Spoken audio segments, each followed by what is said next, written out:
ጤናችሁ የተጠበቀ እናም ሰውነታችሁ ሁልጊዜ በኃይል የተሞላ እንዲሆን ትፈልጋላችሁ? እንግዲያውስ ውድ የሆኑ ማሟያዎችን ወይም ሰፕልመንቶችን ከመፈለጋችሁ በፊት በየቤታችንና በየገበያው በቀላሉ የምናገኘውን አንድ ድንቅ ምግብ ዛሬ እንመለከታለን።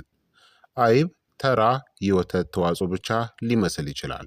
ነገር ግን በእነዚያ ክሬም መሰል ለስላሳ ፍርፋሪዎች ውስጥ ሰውነትን በሚያስደንቅ ሁኔታ ሊደግፉ የሚችሉ የፕሮቲን፣ የቫይታሚኖች፣ የሚኒራሎች እናም ጠቃሚ ንጥረ ነገሮች ታላቅ ጥምረት ተደብቆ ይገኛል።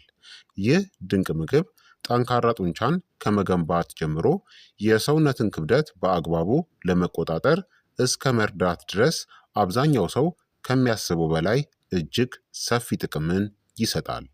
በዛሬው ቪዲዮአችን ላይ 10 የሚያስደምሙ የአይብ የጤና ጥቅሞችን በዝርዝር እንመለከታለን። እንዲሁም ይህንን አልሚ ምግብ ተመገባችሁ ጤናችሁን የምትገነቡባቸውን ምርጥ መንገዶችንም እንመለከታለን። እስከ መጨረሻው ድረስ አብራችሁን ቆዩ። ታዲያ ከመጀመራችን በፊት አንድ ራሳችሁን የምትፈትሹበትን ጥያቄን ልጠይቃችሁ። መልሳችሁን ደግሞ በኮመንት ላይ አስፍሩልኝ። በኮቴጅ ቺዝ ወይም ደግሞ በአይብ ውስጥ የሚገኘውና በተለይ የጡንቻን እድገትና ጥገናን በመደገፍ የሚታወቀው አልሚ ንጥረ ነገር የትኛው ነው? ኤ ቫይታሚን ሲ፣ ቢ ፋይበር፣ ሲ ኬሲን ፕሮቲን፣ ዲ ቫይታሚን ኬ። መልሳችሁን በኮመንት ላይ አስፍሩልኝ። አሁን በቀጥታ የአይብ የጤና ጥቅሞችን እንመልከት። አንደኛ፣ አይብ የጡንቻ እድገትንናም ጥገናን ይደግፋል። አይብ በአትሌቶች ዘንድ ከፍተኛ ተወዳጅነትን ያገኘበት አንዱና ዋናው ምክንያት በውስጡ የያዘው ከፍተኛ የፕሮቲን መጠን ነው። አንድ ኩባያ ብቻ 20 ግራም በላይ ፕሮቲን ሊሰጥ ይችላል። በተለይ በኬሲን ፕሮቲን የበለጸገ ነው። ይህም ፕሮቲን በሰውነታችን ውስጥ ቀስ እያለ የሚፈጭናም አሚኖ አሲዶችን ለበርካታ ሰዓታት በሂደት የሚለቅ ድንቅ የፕሮቲን አይነት ነው። ይህ ሂደት ደግሞ እነዚህን ይጠቅማል። ጡንቻን ለመገንባት፣ የተጎዱ ህዋሳትን ለመጠገን፣ የጡንቻ መበላሸትን ለመቀነስ እናም ከአካል ብቃት እንቅስቃሴ በኋላ ፈጣን የሆነ ማገገምን ለመደገፍ። ብዙ ሰዎች ከመተኛታቸው በፊት አይብን መመገብ ይመርጣሉ።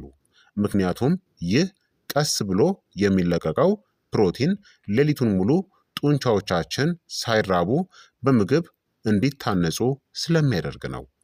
ሁለተኛ፣ አይብ ለረጅም ሰዓት ጠግባችሁ እንድትቆዩ ይረዳል። ምግብ ከተመገባችሁ ከጥቂት ጊዜ በኋላ ወዲያውኑ የመራብ ስሜት ይሰማችኋል? አይብ ለዚህ ትልቅ መፍትሄ ሊሆን ይችላል። በውስጡ ያለው የፕሮቲንናም የጤናማ ስብ ጥምረት የእርካታ ስሜትን ያሳድጋል። ይህም ለረጅም ጊዜ ጠግባችሁም እንድትቆዩ ያደርጋል። በምትጠግቡበት ጊዜ ደግሞ የመክሰስ ወይም የምግብ ፍላጎታችሁ ይቀንሳል። አነስተኛ ካሎሪዎችን ብቻ ትወስዳላችሁ። የምግብ ፍላጎትን በተሻለ ሁኔታ ትቆጣጠራላችሁ። ይህም አይብ ክብደትን ለመቀነስ ወይም የሰውነት ቅርጽን ጠብቆ ለማቆየት ለሚሞክሩ ሰዎች ውድ ምግብ ያደርገዋል። ሶስተኛ፣ ጤናማ የክብደት አስተዳደርንም ይደግፋል።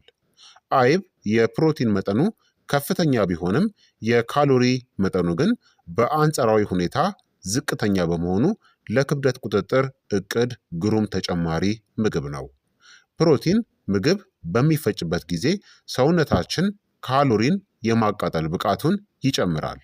እንዲሁም ስብ በሚቀንስበት ጊዜ ጡንቻ እንዳይጠፋም ይከላከላል። ከፍተኛ ካሎሪ ያላቸው መክሰሶችን በአይብ በመተካት የመራብ ስሜት ሳይሰማችሁ አጠቃላይ የካሎሪ አወሳሰድን በቀላሉ መቀነስ ትችላላችሁ።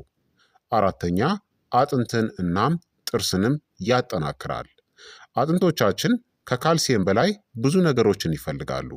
ደስ የሚለው ግን አይብ ለአጥንት ጤንነት እጅግ አስፈላጊ የሆኑ በርካታ ንጥረ ነገሮችንም ይዟል። ከነዚህም መካከል ካልሲየም፣ ፎስፈረስ እናም ፕሮቲን። እነዚህ ንጥረ ነገሮች በአንድ ላይ በመስራት እነዚህን ይደግፋሉ።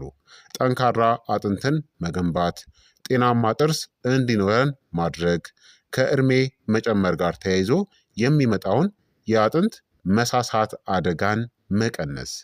ይህ ጥቅም በተለይ እድሜያችን እየገፋ ሲሄድ የአጥንት መሳሳት እንዳይከሰት ለመከላከል እጅግ ወሳኝ ይሆናል። አምስተኛ አይብ በቫይታሚን ቢ አማካኝነት ኃይልንም ይሰጣል። አይብ ቫይታሚን ቢ12 እናም ሪቦፍላቪንን ጨምሮ በርካታ የቫይታሚን ቢ አይነቶችን ይዟል። እነዚህ ቫይታሚኖች ሰውነታችንን በእነዚህ መልኩ ይረዳሉ። ምግብን ወደ ኃይል መቀየር፣ የአንጎልን ስራን መደገፍ፣ የነርቭ ጤንነትን መጠበቅናም የቀይ የደም ሴሎችን ማምረት።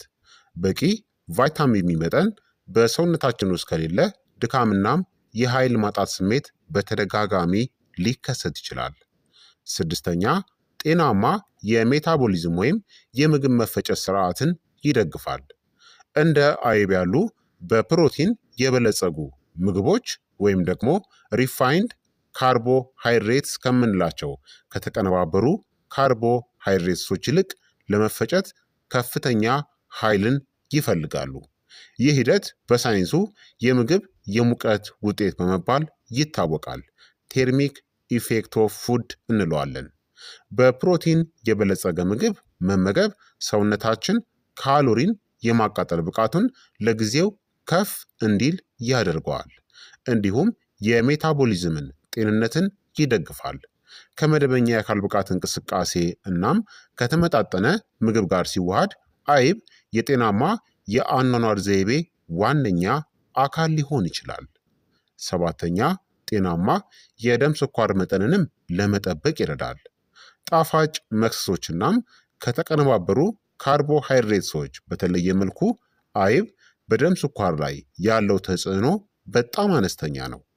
በውስጡ ያለው ፕሮቲን የምግብ መፈጨትን ያዘገየዋል። ይህም ከምግብ በኋላ በደም ውስጥ ያለው የግሉኮስ መጠን በድንገት ከፍ እንዳይል ይከላከላል። የበለጠ የተረጋጋ የደም ስኳር መጠን እንዲኖረን ማድረጉ እነዚህን ይጠቅማል። ከመጠን በላይ የመመገብ ስሜትን ይቀንሳል። የኃይል መረጋጋትን ያሻሽላል። የረጅም ጊዜ የሜታቦሊዝም ጤናንም ይደግፋል። ለብዙ ሰዎች አይብ በምግብ መካከል የሚወሰድ ምርጥ መክሰስ ነው። ስምንተኛ የበሽታ መከላከል አቅምንም ይደግፋል። አይብ የሰውነታችንን በሽታ የመከላከል ስርዓት የሚደግፉ አልሚ ንጥረ ነገሮችን ይዟል። እነዚህም ዚንክ፣ ሴሊኒየም፣ ቫይታሚን ቢ12 እናም ፕሮቲንን። ፕሮቲን እጅግ አስፈላጊ ነው፣ ምክንያቱም በሽታን የሚዋጉ አንቲቦዲ እናም ብዙዎቹ የበሽታ መከላከል ሴሎቻችን የሚሰሩት ደግሞ ከአሚኖ አሲድ ነው። ጠንካራ የበሽታ መከላከል ስርዓት እንዲኖረን እነዚህን አስፈላጊ ንጥረ ነገሮችን በበቂ ሁኔታ ማግኘት ይኖርብናል። ዘጠነኛ አይብ የልብ ጤንነትንም ያበረታታል። አንዳንድ የአይብ አይነቶች የሰውነትን ፈሳሽ መጠን ለማስተካከልናም መደበኛ የደም ግፊትንም ለመደገፍ የሚረዳውን ጠቃሚ ሚነራልን ፖታሲየምን ይዘዋል።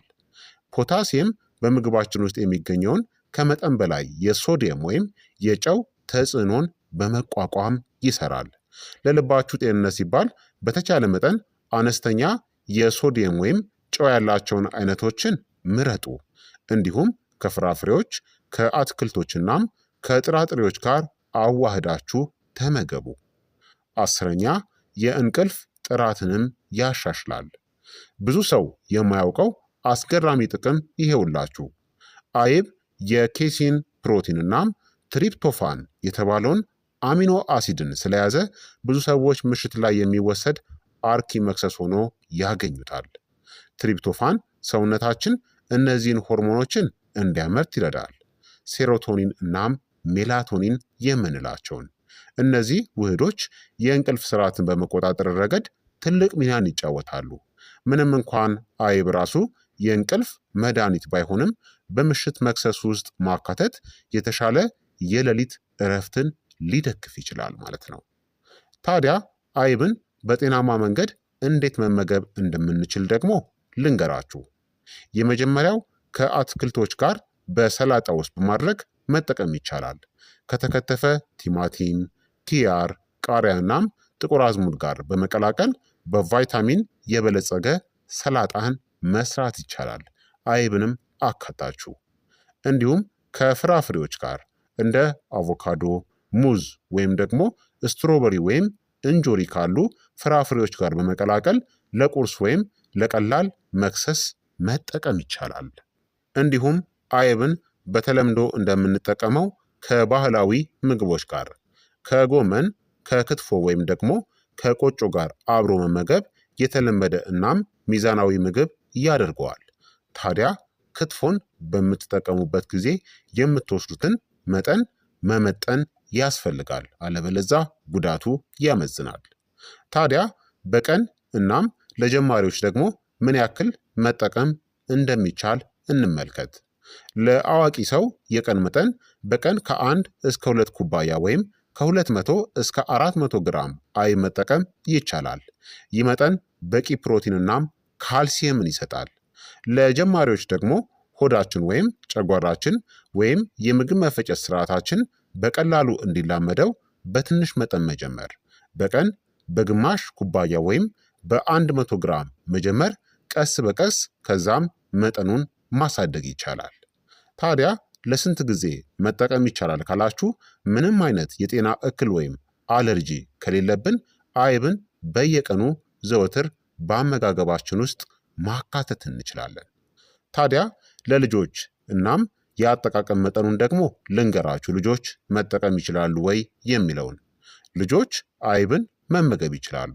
ለአጥንታቸው ጥንካሬ እናም ለእድገታቸው እጅግ ጠቃሚ ነው። የመጀመሪያው እድሜ እንዴት ነው? ህፃናት ጠንካራ ምግብን መብላት ከጀመሩበት ጊዜ አንስቶ ከ6 እስከ 8 ወር ጀምሮ አይብን መቅመስ ይችላሉ። ነገር ግን ለህፃናት የሚሰጠው አይብ ጨው የሌለው ወይም ያልተቀመመ እናም ከባክቴሪያ እጅግ የጸዳ መሆኑ መረጋገጥ አለበት። አለበለዚያ እጅግ ከፍተኛ የሆነ የጤና ችግርን ያስከትላል። ይህንን በደንብ ማወቅ ያስፈልጋል። ስለዚህ ተፈጥሯዊ እናም በጣም ጥራት ያለው መሆን አለበት ማለት ነው። በተለይ ከባክቴሪያ የጸዳ ይሁን። አለበለዛ በልጆቻችሁ ላይ ወይም በህፃናቶች ላይ እጅግ ከፍተኛ ጉዳትን ያስከትላል። መጠን ደግሞ ከ6 እስከ 12 ወር ላሉ ጨቅላ ህፃናት በቀን 1 የሾርባ ማንኪያ ያክል መመገብ ይችላሉ። ከ1 ዓመት በላይ ለሆኑ ልጆች ደግሞ በቀን ግማሽ ኩባያ መስጠት ይቻላል ማለት ነው። ታዲያ አሁንም በጣም ጥራቱ ላይ ጥንቃቄ ያድርጉ። አለበለዛ የቅርብ ዶክተራችሁን ማማከር ያስፈልጋል። ታዲያ ጥንቃቄ ማድረግ ያለባቸው ወይም መጠቀም የሌለባቸው ሰዎች ደግሞ ምን አይነት እንደሆኑ ልንገራችሁ።